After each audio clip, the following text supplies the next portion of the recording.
Hello to Setoni Paridi Bagang and my fellow friends. My name is Muhammad Chazan bin Salamat. Today, our group will talk about the element as the ruler of the state in an Islamic political system. The introduction, the Quran, Hadith, and Sunnah, the sayings and life practice of the Islamic Prophet Muhammad, Islam history, and components of political movement outside Islam are all used to form political features of Islam.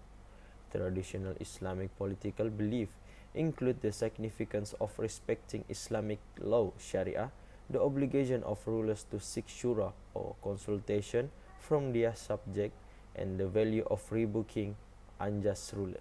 The lives and times of the Islamic Prophet Muhammad and his successors are where Islam as a political movement began. Prophet Muhammad was invited to rule Medina in 622 CE.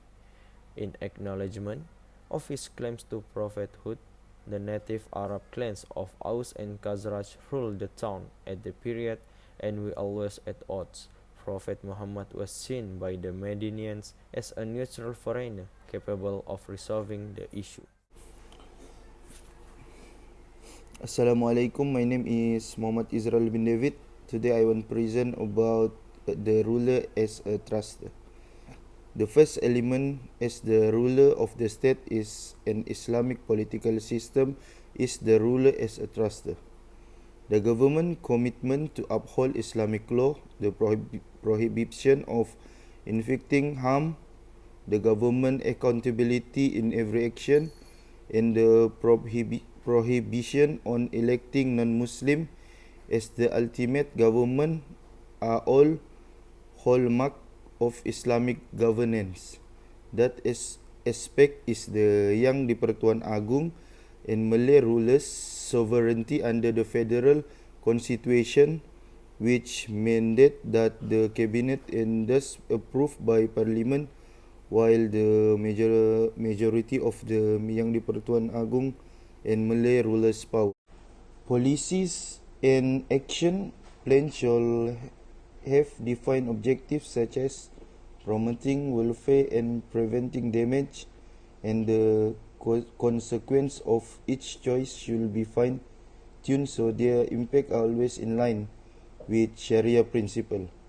A ruler caution approach requires care, prudence, insight, and vision.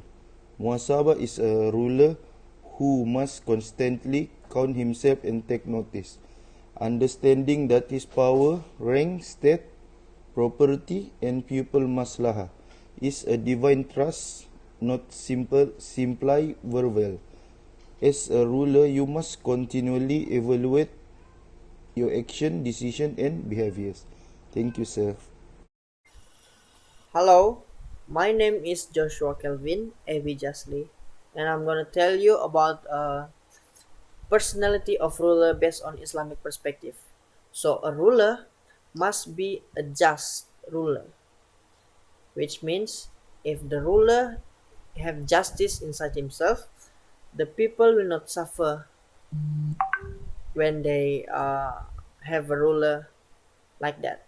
So in Quran stated that whoever people are being justice, they will have their places beside Allah in the divine throne in heaven. So it means that in heaven they have their places guaranteed. And from the hadith, there are two kind of ruler. One ruler which people idolize and people like, and people pray for them, so that the ruler have a long lasting life and so the ruler will rule the country longer. And the second one is the worst ruler, which means the people have suffer from this ruler, and this ruler which he don't have justice inside his personality will not will will not have interest in these people, in his people. And in fact, ruler is advised to adhere to justice and righteousness, as this can bring them near to God, as well as can build their self-character.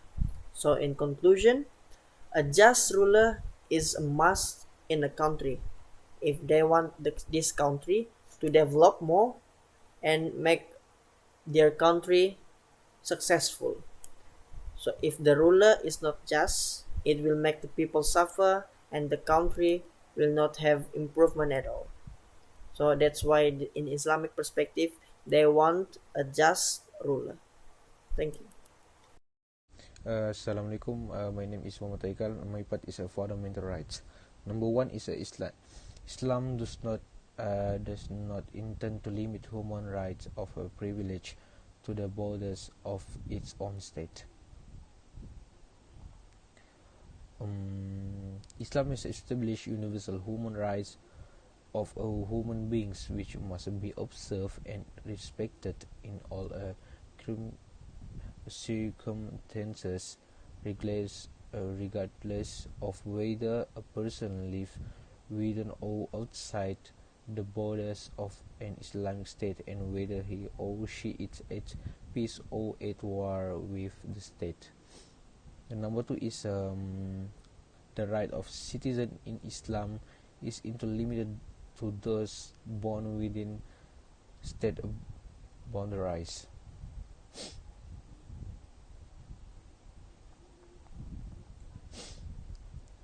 But is extended to every Muslim regardless of where he or she was born. A Muslim ipso facto becomes a Muslim citizen as soon as he steps into his priority with into intention of living day, thus he has the same citizenship right to thus one day. The number three is in Islamic country where Muslim must be considered eligible for the most important position regardless for the race, color or social status. Non-Muslim living within the borders of an Islamic state have special right under Islam, and this right must be enshrined in the Islamic constitution.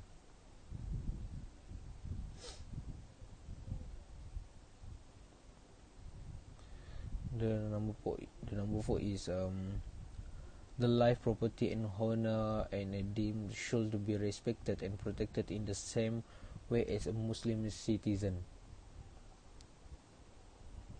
In terms of a civil or criminal law, there is not a distinction between Muslim and non-Muslim citizen, and the Islamic State will not interfere with the personal law of non-Muslim.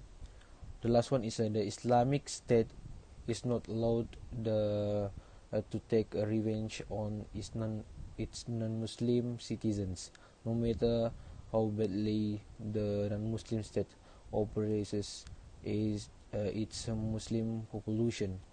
Although all Muslims outside the borders of the Islamic State we killed, this ban remain valid. Thank you. Assalamualaikum warahmatullahi wabarakatuh. My name is Muhammad Raihan Fadilah Kusasi bin Tamir. Today I want to talk about the practice of surah system. Okay. For the first point of my slide is introduction to the shura system. The shura consists of people who have been elected by the people to represent them in enacting law that bind each other and organize life according to certain circumstances and ways. Okay. The ideal method of forming a shura council is the people to vote in a free election in any law-making process as the formulation of any policy or policy decision. Islam places great emphasis on the practice of shura. The second point is the purpose of shura system. Transparency is achieved through the practice of shura because all information is shared with all members before a law, policy or decision is made. that is, all members of the Shura Council hold the same high standing, can submit the ideas, and everyone gets one vote throughout the voting process. They are also free to express their opinion based on the perception, knowledge, and idea. Okay, the next point is the advantages of the Shura system. The power of Shura is achieving consensus, conclusion, and supporting the values of freedom, fairness, and equality among Muslims, regardless or race or descent, is particularly recognized in Islamic law. That's all from me. Thank you. In conclusion, Islamic politics has a lot of impact on existing politics today, especially the most noticeable effect in the Arab countries. The elements that have been described above are also widely applied in non-Muslim countries, although not in their entirety. This shows that Islamic politics does not only happen in Islamic countries, but can be accepted in the non-Muslim countries as well. Therefore, it cannot be denied that Islam has a lot of impact on politics. Thank you. That's all from our group.